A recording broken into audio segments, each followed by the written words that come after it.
Good morning. Oh, thank you. I'm Kayla Myers, Programming Specialist with South by Southwest EDU.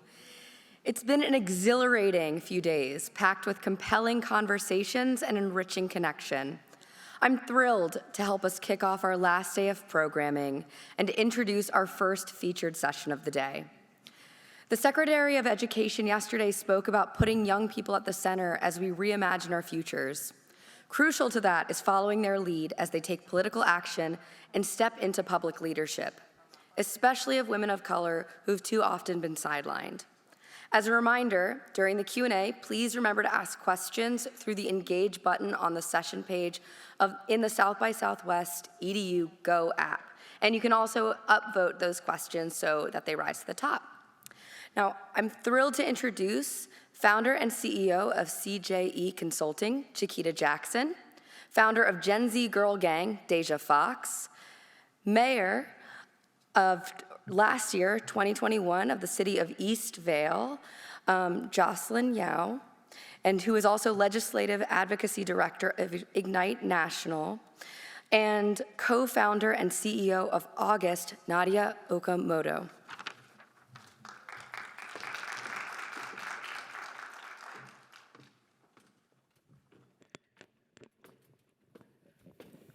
Power welcome. All right, everybody. Thank you so much for being here. I want to start out with just some ground rules. This is my first time being in real life on a panel in like a long time. And so first, it is so amazing to see your beautiful faces. Hi. But I want to keep this as conversational and as casual as possible, right? I want it to feel like not only are we in conversation, just chit-chatting on our couches, but that we're in conversation with you all. So people sitting there, move up to the front. I can see you even though the lights are bright. People tuning in, go ahead and drop your questions as they come up. And if there's something you like, I want to hear from you. I want to see snaps on the panel, in the audience, hands, and we will have a Q&A. So have your questions ready to go, put them in as they come to you. And if you want to share, you can tag @Ignite_National or any of these amazing folks who will include their handles in their introductions. So without any further ado, can you all give me a quick intro? Who are you? Why are you here? And, you know, what do you do? Anyone want to start? I can start. I'm Nadya Okamoto, and I am the co-founder and CEO of August, which is a lifestyle period brand, working to, on the policy side, advocate to take down the tampon tax and just for more access to period products. And previously, I was the founder and former executive director of a nonprofit organization called Period that was also really focused on advocacy around access to menstrual products. Nice. Well, hi, my name is Shakita Jackson. I'm the founder and CEO of CJE Consulting, where I provide affordable professional development services to individuals and communities that don't have access to those types of resources. My goal is to create generational wealth in those communities, so helping people with resume writing, cover letters, helping them start their own businesses. That has something that I've been very passionate about. Also, I am running for office in Maryland, being the youngest woman for my district running for office. Really excited. Right. Definitely. And yeah, my pronouns are she, her, hers. Thank you for adding that. I also use she, her pronouns. Nadya, do you want to add yours? I use she, her, hers as well. Thank you all. Thank you for being here. And my name is Jocelyn Yow. I go by she, her, hers pronoun. In 2020, at the age of 25, I became the youngest mayor, the youngest woman of color to ever serve as a mayor in the entire state of California. Yes. Thank you. Also, at that same year in 2020, in the middle of the pandemic, I gave birth to a beautiful baby boy who is somewhere here. But really what pays the bill, and we all know this, is actually my work at Ignite, which I really enjoy as well. I currently serve as the Legislative Advocacy Director at Ignite National, where we train young women across the country to run for office. Yeah, that's amazing. And like I said, if there's anything you want to share, any knowledge that you hear today on social, you can tag @Ignite_National or any of these amazing panelists. So my first question, though, Nadya, is to you. You've been leading in the menstrual movement. You mentioned period, but how does who you are bring you to your work? And will you share with us the story of how you got your start advocating and now running August? Yeah.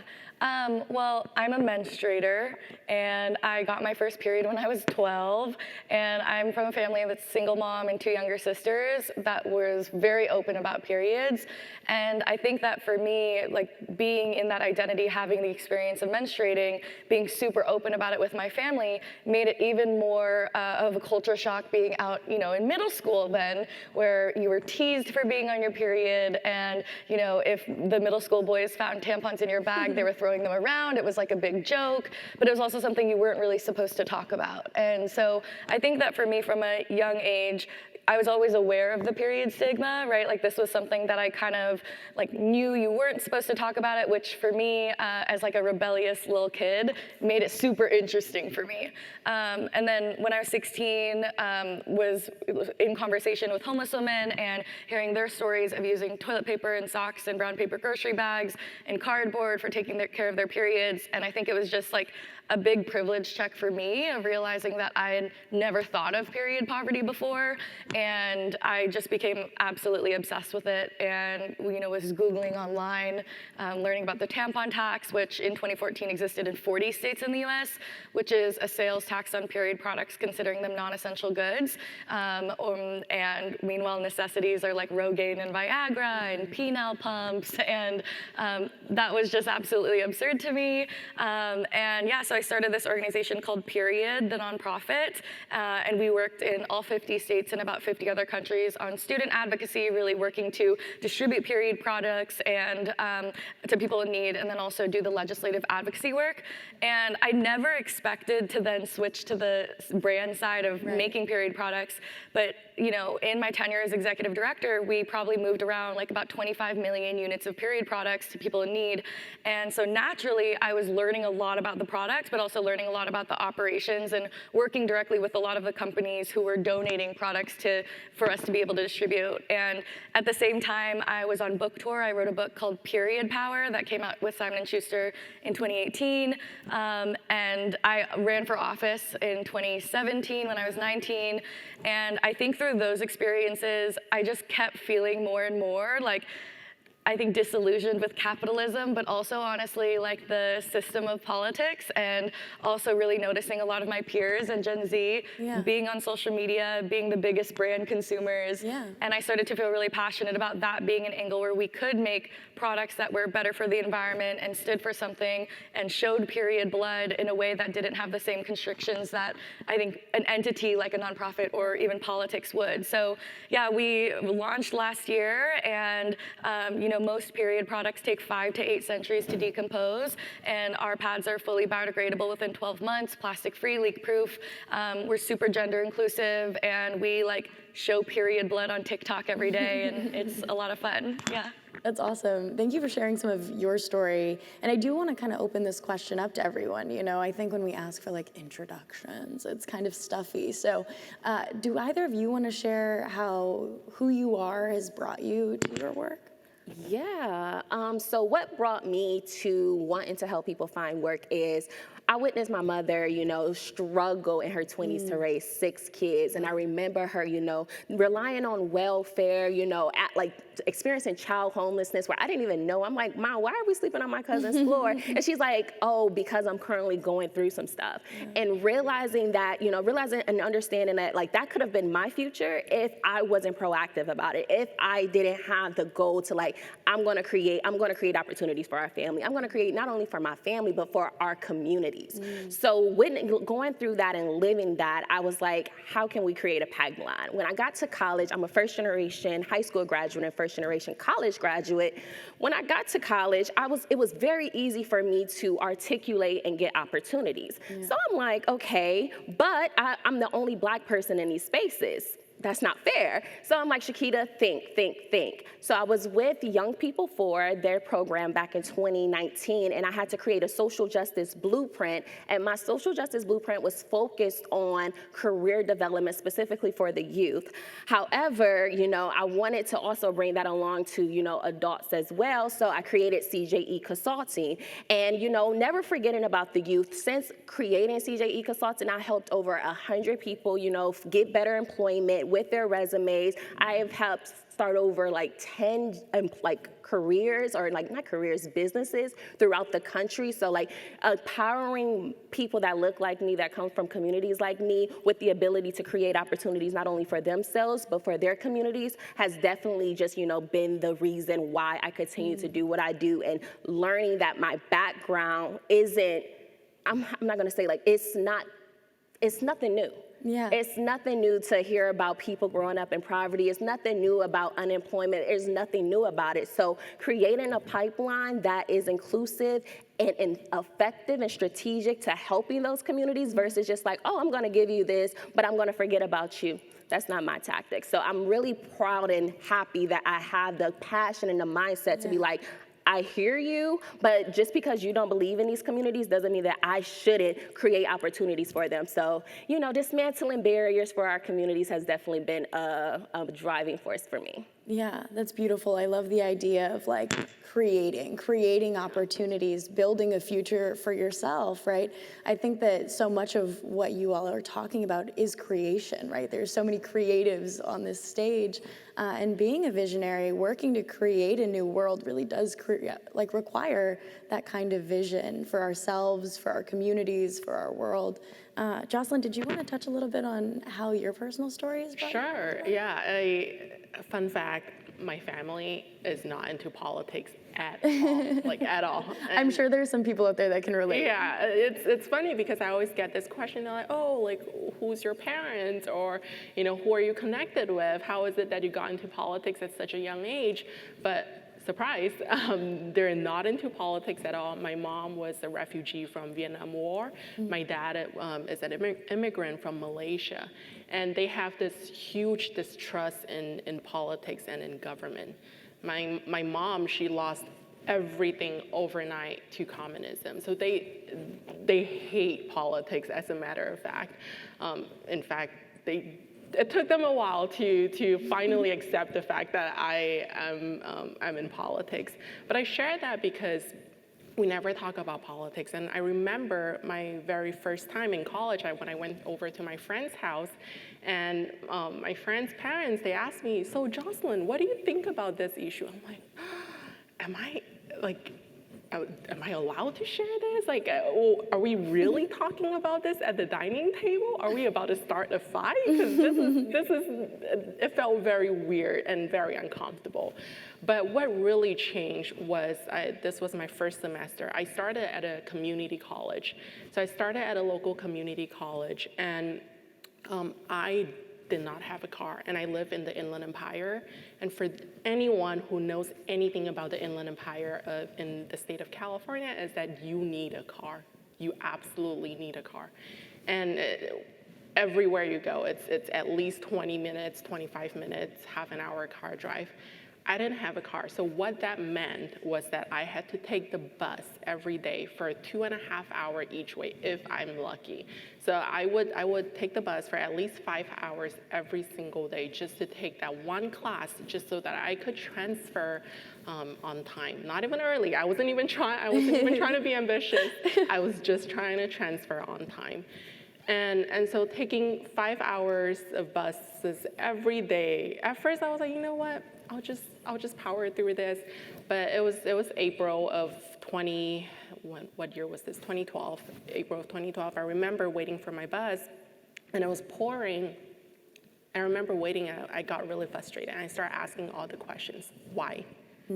Why is it that I have to take a 5-hour bus ride every day? Why is it that this class, why is it not available at my local community college, and that I have to go all the way to another city in Riverside County just to take that one class?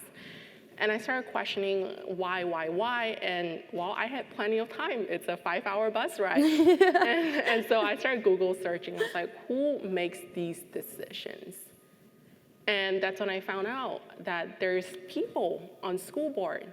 There's people on community college board.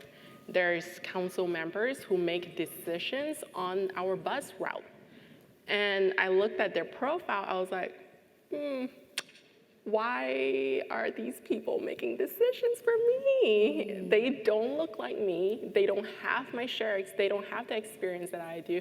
They have never, more than half of the folks on community college board in my region have never even gone to a community college. And so I started paying more attention. I started going to those long meetings. Yeah. It was pretty boring, I have to admit. But I started going to those meetings, and I started paying attention. And that's when I told myself, I was 17 back then, I told myself, I'm gonna come back and run for office. And that was exactly what I did. And you did it. And I did it. You did it. Yes, snaps to that. Just listening to these stories, I see so much tie-in to my own. Even hearing you talk about school board, that's where I got my start too, right? These 5 elected folks in my hometown who, that was an unpaid position. They probably won by a very small margin of votes, but they were making decisions about my access to sex education, right? And then Chiquita, I heard a little bit of myself in your story too, as a first-generation college student, as someone who grew up in Section 8 housing and on food stamps, right? And Nadya, your conversation about middle school administration and like feeling that pressure in the classroom. And I know that there are so many people in the audience and at home that are seeing themselves in this story, whether it's being raised by a single mom or being the first to graduate or setting a goal, taking the bus, right, making it happen.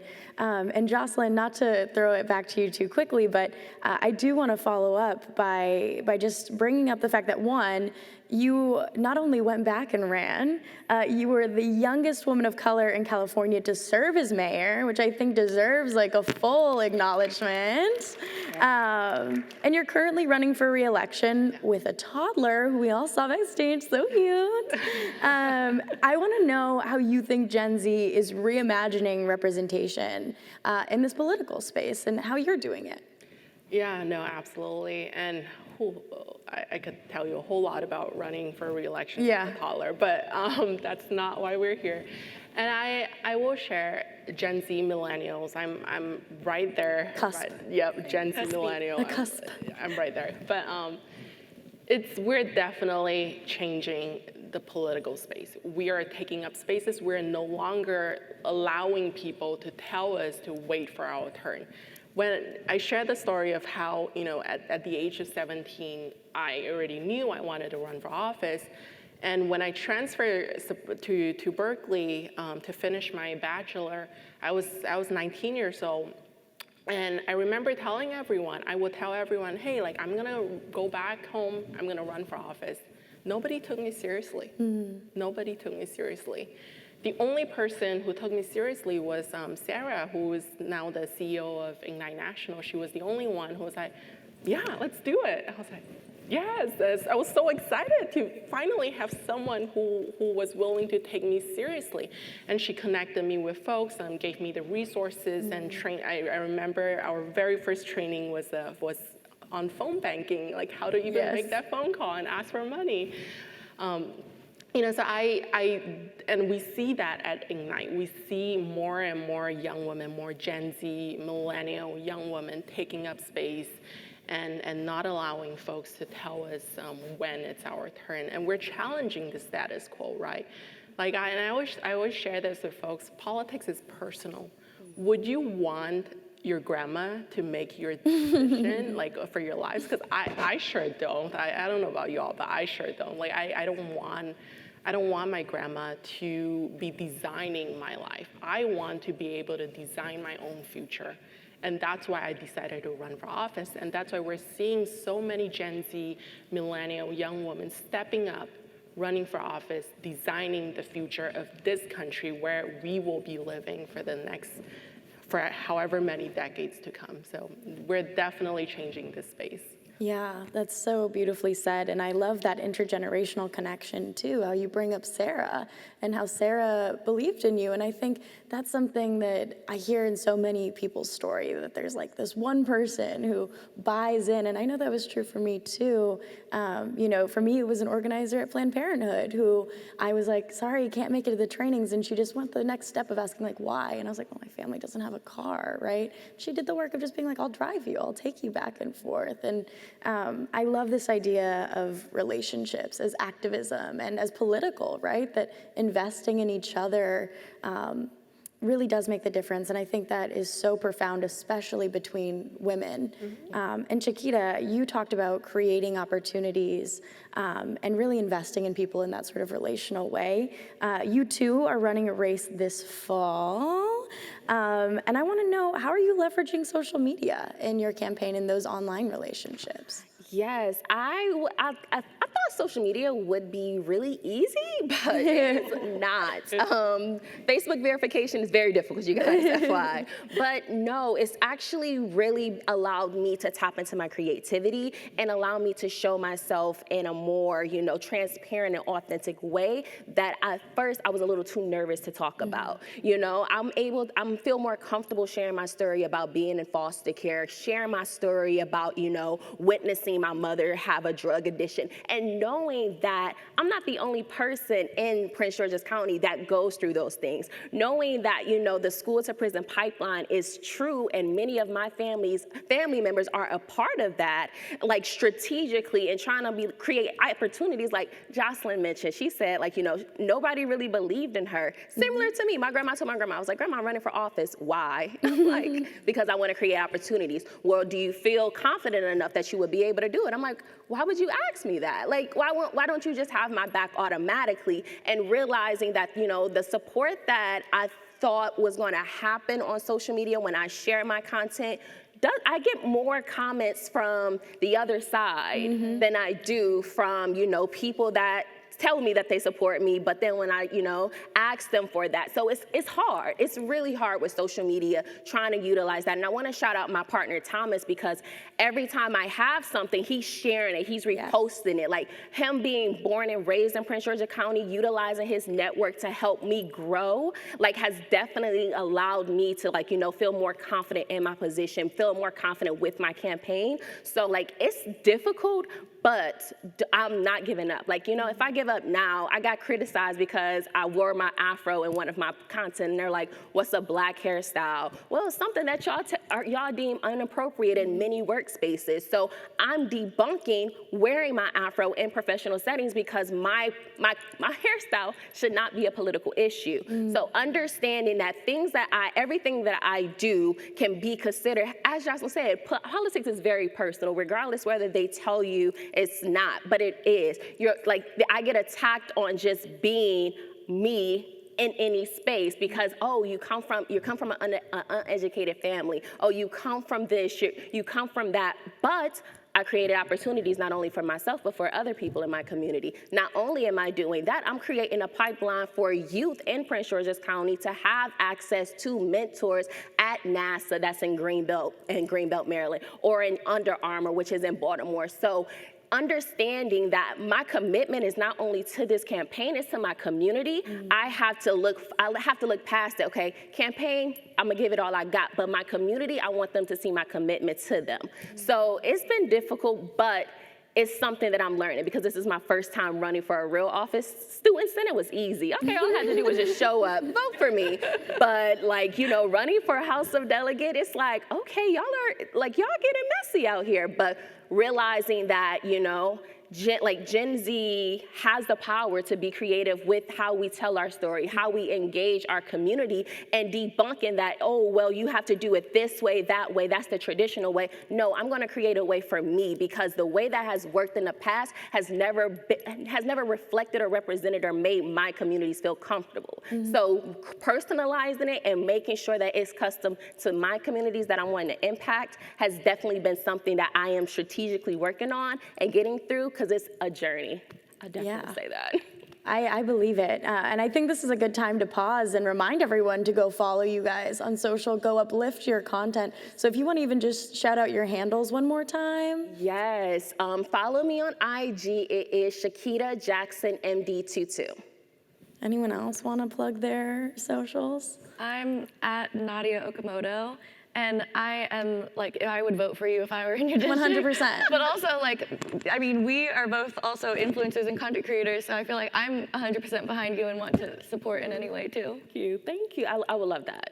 Absolutely, and I think we vote in so many ways, right? Yeah. Like we every day vote with our likes, vote with our dollars, vote with who we follow, right? Like that social capital, every day we're voting with it. Absolutely. Jocelyn, do you have anything we can uplift? Yeah, no, my social media handle is at Jocelyn_Yow, Y-O-W, but I echo what you said. I thought social media was gonna be easy, but no, it is incredibly difficult, and also so much misinformation out there. Yeah. So much, it's ridiculous, and so having someone like your partner to be out there, you know, just reposting it, resharing it, spreading the truth, not misinformation, but the truth, that helps a lot. So yes, even if we are, you know, thousands of miles apart, there are things that we can still do to support you, and just by sharing on social media, because there's so much misinformation out there. That's absolutely right, and I feel like particularly as women of color, right, like you all, as people running for office, living public lives, are particularly vulnerable to not only misinformation, but gender-based, race-based attacks online. And there's ways that we could all better stand up for you guys, for other women of color online, for sure, and in real life. But Nadya, I want to kind of ask you another question about this Gen Z landscape, the way things are changing, because you ran for city council back in 2016, but I want to know what you think is different now in the space of political leadership, and what unique challenges Gen Z women, girls, femmes who want to break into this space are facing, and how you've maybe experienced or overcome those. Yeah, well, yeah, so I ran in 2017 for Cambridge City Council as a freshman at Harvard, and I'll say, like, I think it was an everyday realization how much social media and money like, predict a lot of these campaigns, right? When you're looking at candidates and when you're asked, like, what's the viability of a candidate, the first thing they look at is how much you've raised and how many social media followers you have. And so I think that, you know, I ran in 2017 kind of at the beginning of this wave, you know, after the 2016 presidential election, that was really calling on young, progressive women of color to run.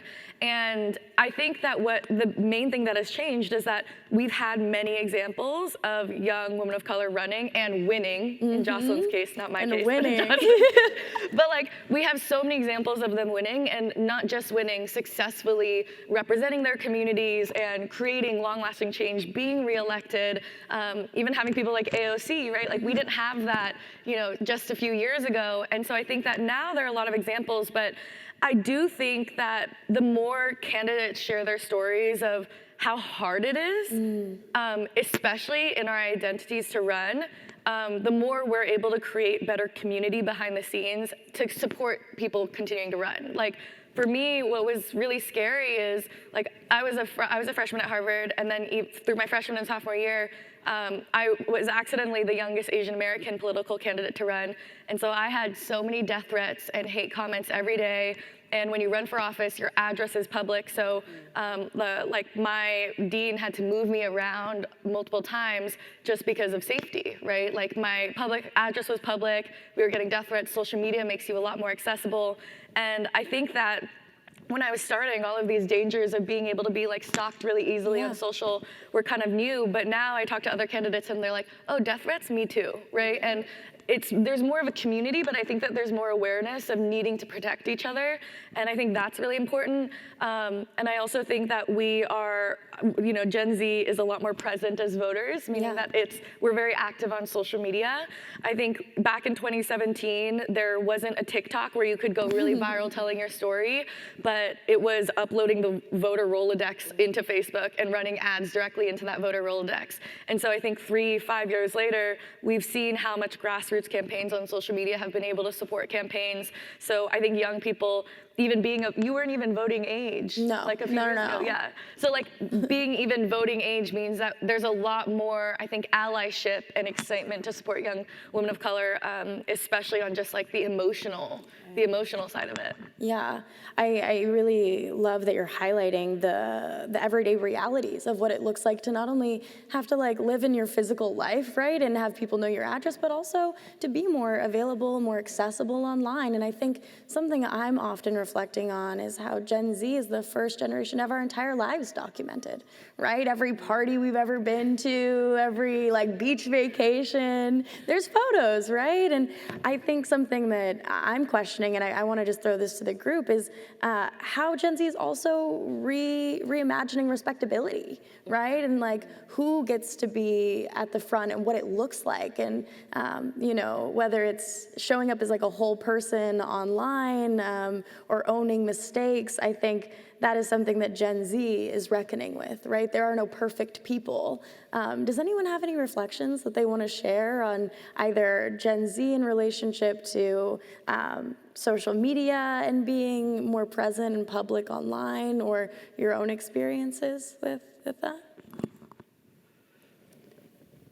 I could say what I have witnessed when it comes to, you know, young, like specifically Black women, like, Yeah. you know, young Black women trying to enter spaces. It is very difficult because a lot of people already put you in a standard that you shouldn't even be in this position. Mm-hmm. Why are you running? Like, you're not going to get, a lot of people have told me, like, you're not going to win. And like listening to that, but then like reaching, like seeing my community, like when I go on Instagram, sharing my stories, seeing like people that I went to school with, seeing people that, you know, I hang out with, like, yes, I love this, you go. So realizing that, you know, they don't live where I live at, but they're still supporting me, they're still there, and understanding how to utilize social media in a way that can capture it. Because I feel like we talk about voting all the time, and I know for Black and brown communities, it is very overwhelming, especially, let's just be real, 2020, we thought a lot of things were going to happen once we elected the person that's currently in the White House, but we have not seen a lot happen. So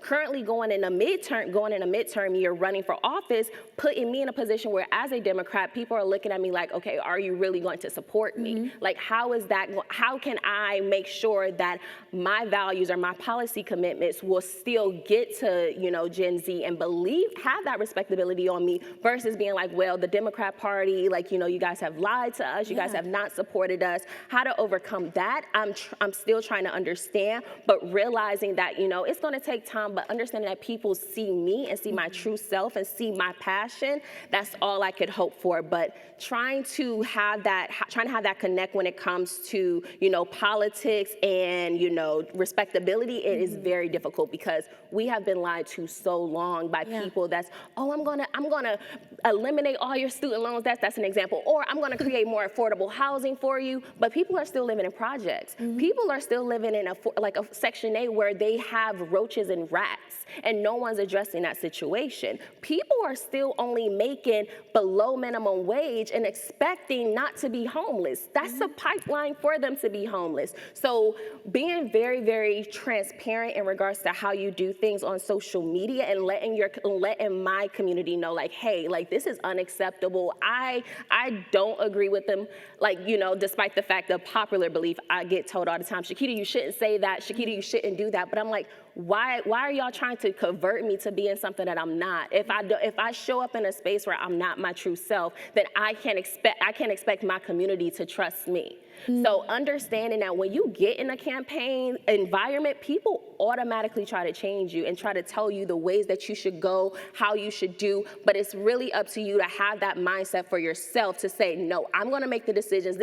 And also understand your campaign is your brand. How you represent yourself, people look at that. So if you go up there fake and phony, people are gonna realize that. So making sure that you're true to yourself when you are in a campaign or when you are doing anything that reflects you, that you're authentic and true to that. So that is something that I would just advise or give my, like, you know, my feedback on, because it's extremely important to stay true. And I'm so glad that you gave that direct address, because it really leads us into our closing question, which is for everybody, about what message you have for listeners from other generations, But even going a little bit further to ask what message you have for the young people who are listening, right, who might want to run for office, who want to get involved, and then maybe even going a little bit deeper and letting us know what your message to your younger self would be, right? The you who maybe wanted to run for office, who hadn't. So if you could tell something to other generations or to the young people listening, i.e. your younger self, what would that be? What would that message be? Jocelyn, do you want to start? Sure, yeah. I always tell people, nobody knows your school like you do. Nobody knows your city like you do. Nobody knows your neighborhood like you do. And so instead of waiting for someone to come in and run for those seats yourself. And your perspective matters. And so, don't wait for that someone, be that someone instead. And Nadya, you mentioned this earlier about not winning your campaign, but and Chiquita, you mentioned this also, is that don't worry about winning your campaign. Just run. Run to raise awareness. Run to make sure that your voices are being heard, that your community's voices are being heard. And sometimes winning is not about getting elected. Winning is about making sure that you're paving the way for others to come behind you. So Nadya, you might not have gone elected, but in my opinion, you have won, because I've read about you before I even got elected to city council. I've read about you and how you ran when you were a student at Harvard. So in my books, you already won. You won, and you made history, and you paved the way for many others across the country. So you have won in my books. Thank you. Well, and I'll say, I think that for me, it took me a while to, get to that point, but the thing that I'm proudest of is that the year after me, another student from MIT in the district ran, and he didn't win that time, but then two years later, he ran again, and he got elected, right? And so I think that you're totally right, and I think that, whether or not you win, and we hope you do, the fact that you're here and being unapologetic about yourself is winning, as Jocelyn said, for sure. Yeah. We did not answer your question. I think to answer your question a little bit, I think that what I would tell people of an older generation is to put your money where your mouth is and actually support Gen Z. I think that the most aggravating compliment I get from people of an older generation is oh, it's so cute you want to do that. That's so great. Girl power. And then it stops there. And, when you're running for office, or when I was running a nonprofit, or even now in my company, I'm donate. If you believe in me, $2, $5, that matters. And I think whether it's monetary or it's taking action to open up doors, or even now, it's investing, right? Oh, invest in us, purchase from us. I think that there are tangible actions that people of an older generation can take, whether it's monetary, whether it's connecting you to people, having those relationships, being emotionally there for you. I would say that for me, if I could tell my younger self something, I would just tell my younger self to take care of myself, because I think that I think everything on social media is a double-edged sword. It's a really powerful tool. It's also one of the most toxic tools for our generation right now, especially around body image. It democratizes access to a platform, but something Deja highlights is also how there's a lot of inequity on who gets paid and how much people are paid based off of racial and gender divides as well. And I think that for me, I've never had a challenge figuring out what I was passionate about or having a work ethic. It comes from, I think, a lot of my trauma. But I think that the hard thing for me as a young person is stepping into my career at age 16, being the breadwinner of my family at a very young age, and completely losing myself in work. And I think that a lot of growing up in a capitalist system, but also stepping into my career at the height of girl boss popularity, was a lot of completely neglecting self-care. And I've just started to talk about this more publicly, but all through high school, I was running this nonprofit, working multiple jobs, doing high school full-time. I was on the boys varsity baseball team. I was in all these clubs, and yet I was being rushed to the hospital multiple times a year for exhaustion, and nobody knew, right? And like, I think mental health and neglecting sleep, I was doing all of those things for so long, and when I was running for office, I was doing Harvard full-time, running the nonprofit, hiring full staff, working 6 jobs, and then canvassing 6 hours a night, not sleeping, and it completely caught up with me. And I, struggle with depression and PTSD, and I think that it's only in the last year that I've been able to really step back and be like, I am not living just to work and be all about the work, but it is an act of resistance and my own protest to like sleep 8 to 10 hours a night and, take care of myself and feel really balanced, and it kind of pays off in the other parts of work. But I do think that that's something we're seeing a lot on social media, right? Is this generation, a lot of the TikTok meme content is like, I'm burnt out, I'm depressed, I'm on social media, I'm struggling with who real people are, fake people. I don't know who to trust. We grew up in this age of misinformation, and I mean, looking at the core events even in the world as we've grown up are like 9/11, financial crisis, everything we're going through now. And so I think that there's a lot of distress and depression as well. And that's why it's so important, even on social, even though you're not in my district, like being inspired by you both, right? And being excited about the community and who I am. But I do think that if I could tell my younger self something and just be like, dude, sleep. And like, that's like priority, because I think that even culturally, being half Chinese and half Japanese, like in my even culture growing up, it was like rest was weak and a waste of time. And that's something that I really tried to unlearn, and something that I just try to tell all the young, ambitious, especially young female go-getters, yes, and you need to take care of yourself and go to therapy. I just want to add that, Nadya, I'm so glad you're learning that now, because I didn't learn that until I have a baby. And I was like, oh, this is too late. I can't sleep now. Where did my sleep go? So yes, definitely get your sleep. It's crucial. Eat healthy. That's what I always tell people. Make sure you take care of your mental health, all of that, physical, mental well-being. Don't wait until you have a kid, because that's too late. But so good for you, Nadya. So powerful. Chiquita, do you have a message to the other generations or your younger self or the younger people listening? To the older generation, support the up and coming young leaders. If you guys, it's not don't think that we're out to get you. We're wanting to take opportunities away from you. We're wanting to create opportunities for our communities, because the representation, our mindsets are not always going to be the same, and that is okay. I feel like people try to put the beef or put tension in between older leaders and younger leaders, but that does not have to be the case. You guys inspired us. You guys are the reasons why we decided to do what we do. If it wasn't for Shirley Chisholm, if it wasn't for, seeing those influential people taking that risk, I wouldn't have had the desire to be what I want to become. So that's my advice to the older generation. To the younger, something I would tell the younger me, that it is not going to last always.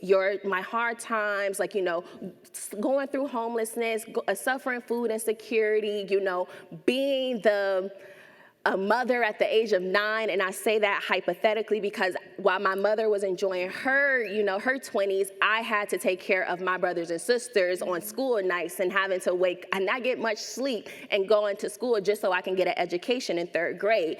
Realizing that, the things that you are doing is in fruition for something bigger for yourself. You're going to create opportunities. You're going to inspire people. You're going to motivate people. Your purpose is only as far as you're committed to go.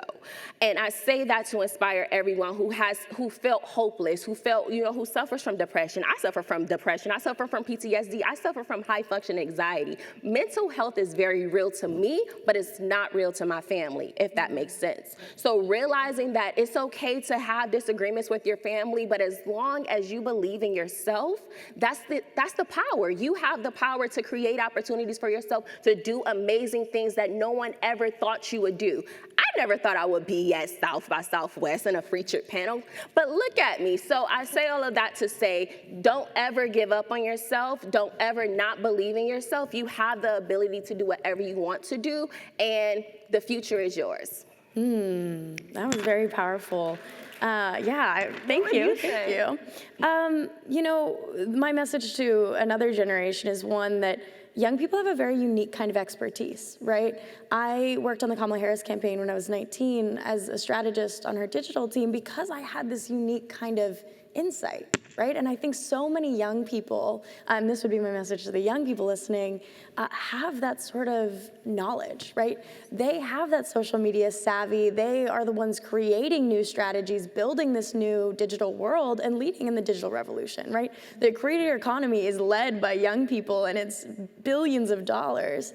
And so I really want young people to see the power not only in their expertise, right, but also in their experiences, that they are inherently the most impacted by things like climate change, right? Like this is our future to inherit. And so owning that position and stepping into every room knowing that being a young person is not a liability, right? It's actually such an asset.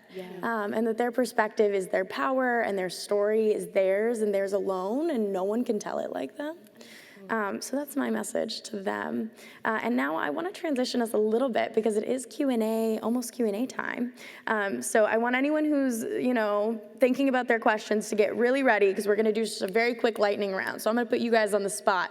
One-word answers we're going to go through while everyone's thinking of their questions. So first one, what's one word to describe your vision of the future? Go. Anyone can start. Don't all rush. Inclusive. Inclusive. Opportunities. Opportunities. Progressive. Progressive. What about, who's another young changemaker you admire? Who would you bring up on the stage with you today? Who's someone you want to shout out, share a moment with? Jocelyn, you're ready. I'm so ready. If I could share a stage with Amanda Nguyen, that would make my whole life. She's such a badass. I don't think I'm supposed to curse, but I believe she also went to Harvard. Yeah, Amanda Nguyen, and she's a huge champion for sexual assault laws across the country. So kudos to her. Amazing. Yeah. Tiara, right there. Yeah, you're amazing. Like honestly, when I first got to Ignite, like you inspired me to take the step to, you know, learn a little bit more about traumas and how to overcome being a Black woman in these spaces. So like, you know, you're amazing. So I look up to you. I would actually say Gracie, who's in the audience. Okay, I was gonna say Gracie too. Gracie. Gracie, who's in the audience, is honestly incredible and a mental health advocate and does a lot of work for her community on social media, and I think is a really, really strong example of like using that platform you have, like social media, this tool Gen Z has at our fingertips to use it for good. And yeah, I'm a big fan, and I mean, she's right here. Beautiful. So we're gonna transition to Q&A now. We have about 10 minutes for questions. So is there anyone, I want to prioritize folks who are in the room. I'm not sure exactly how that works, but want to prioritize folks in here. If anyone wants to go, I'm going to start with a question from the monitor from online, but if you're ready, you can go ahead and make a wave. So the question that I was seeing come in from the digital space was from an educator asking how educators can encourage those young women in their classrooms, right, to really stand in their leadership, to take up, you know, maybe the task of running for political office. How do you encourage that in the classroom? Or has there been an educator that's done that for you, and how? I would say two things. Going back to the comment about how politics is personal, just letting them know about the fact that politics is personal, who's making those decisions affecting their lives, their neighborhoods, their families, themselves, that's powerful. Because before I was introduced to politics, I was just like, oh, you know, walking around the street, oh, there's a pothole. I don't know who to contact. I don't know why it's there. I don't know what should I do about it? And just teaching them about those knowledge, you know, who's making those decisions are so important. And then second thing is that you cannot see something, like for me, one of my struggles was that I could not see myself in political space because there was no one like me. 5 years ago, there was absolutely no one like me, especially where I live in the Inland Empire of the state of California. People would think, oh, California, like how diverse, but not really, especially if you go into pockets of communities. And I didn't see anyone who looked like me. So for the longest time, I didn't think it's possible for me to be in a political space. And what I do at Ignite as part of my legislative advocacy work is that I train young women to run for office, but also I bring them to the state capitol, for instance. We have a few trips coming up. I bring middle school students and high school students to the state capitals. Best trip of their lives. Like, I will take credit for that. And you see that. You see their light, the light in their eyes, and they're so excited. And just on top of my head, this one trip that I organized before the pandemic was to the Ohio State House. A lot of the students live in Columbus, where the State House is located at. They're probably no more than 10 miles away from the State House, but they have never actually been to the State House when it's physically so close, and yet they never stepped into the State House because they don't think that it's a space designed for them. It looks so fancy. Wow, like look at that building, you just drive right by it. But when I brought them in there and they had the chance to talk to their legislators, it was such an eye-opening experience for them. I remember after the trip, I asked them, so how did that go? How was the conversation with your representative? They were like, oh, I didn't realize I could just walk into their office and talk to someone about an issue in my community. And so I highlight that because we always think, oh, like we just assume that, especially if you come from a more privileged background, you just assume that people know everything regarding politics, people see themselves in politics, but that is not the case. And so I would say, if able, like I actually just had this conversation with my friend who teaches at a middle school in California, like just bring them to the state capitol or bring them to a local city hall. Let them experience that, and it's never too early to start doing that. Like I would say even elementary school, like you could start bringing elementary school students to local city halls, to local state capitals or state houses, and trust me, it will be a life-changing experience for a lot of these folks. Thank you for such an actionable suggestion. I feel like a lot of the people here, right, this is South by Southwest EDU, could really take that and put it into action. Now, does anyone else have something that they want to share with educators? Maybe an experience that brought them to where they are in their leadership, or a teacher or something?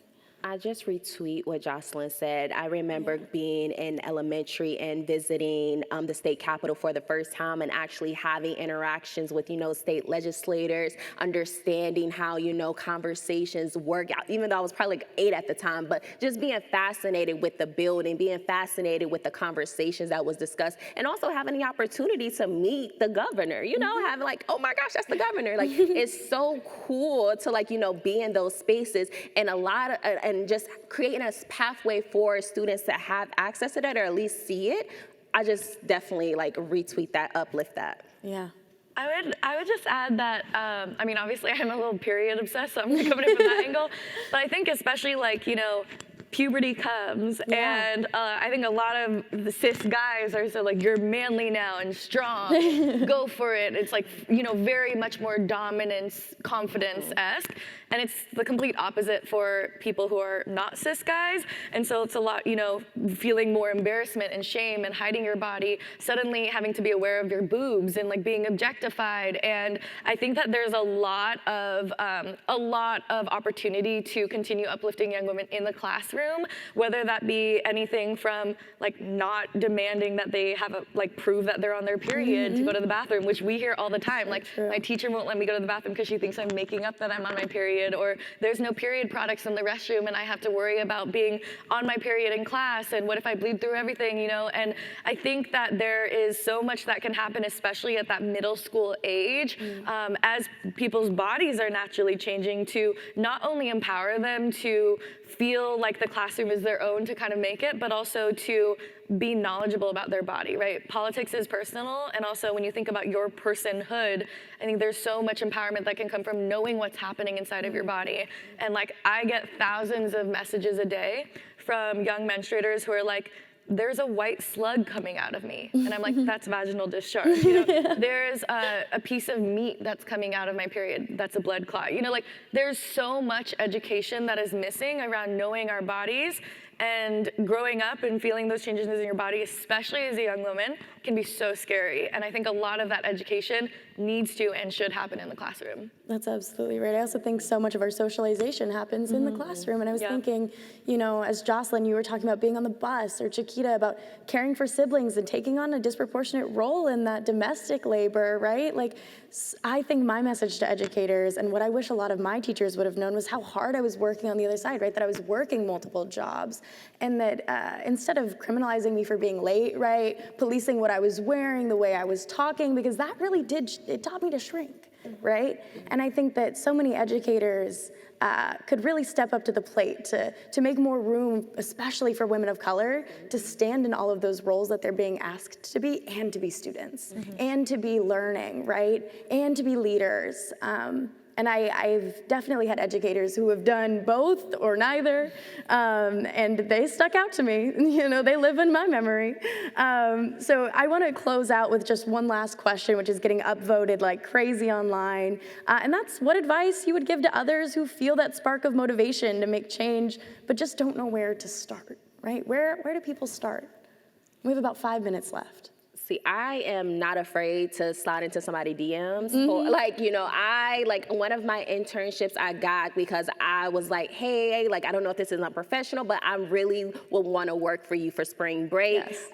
My surprise, and it was a state senator, like, and my surprise, they responded back to me, and I was able to work for like that week of spring break. I know, crazy, wanting to work for spring break, but like, you know, take that initiative. You can like shoot your shot in your professional shot in the DM. You know, reach out to your network. Like, if you know somebody, absolutely. yeah, if you know somebody that's doing something, don't be afraid to ask. Closed mouths, I used to hear this all the time, closed mouths don't get fed. So realizing that you have to speak to people, you have to communicate if you're wanting to grow with others, because they're not going to read your mind. So, you know, closed mouths don't get fed, and don't be afraid to shoot your shot in a DM. I love that. Who else wants to talk about where do you get started?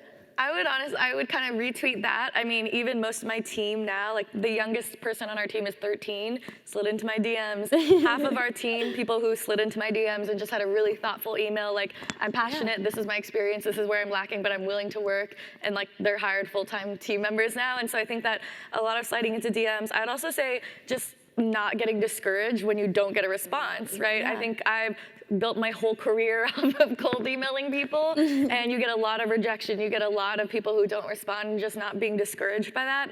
I would also say, like, there are so many ways to get started, and get started can look different for a lot of different people.